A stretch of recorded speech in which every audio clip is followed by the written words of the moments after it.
Welcome! In today's video, I'll be showing you how to add your last name on the Pinterest app for PC after the latest update. If you've been wondering how to update your profile to include your last name, you're in the right place. Let's get started.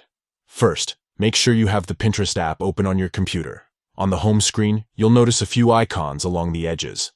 What you're looking for is the gear icon, which you'll find at the very bottom left corner of your screen.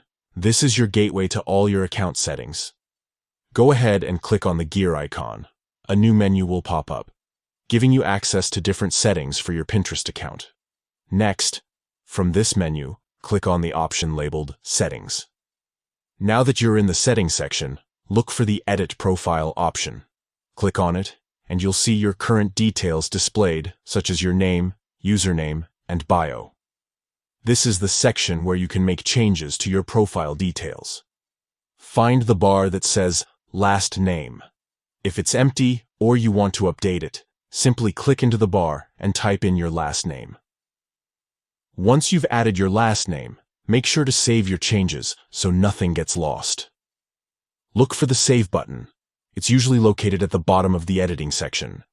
Click Save, and Pinterest will update your profile with the new information right away. It's as simple as that.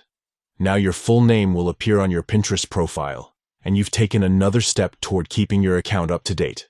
If you found this walkthrough helpful, don't forget to leave a like and share it with others who might have the same question. For more quick and easy tech tips, make sure to subscribe and turn on notifications so you never miss an update. Thanks for watching.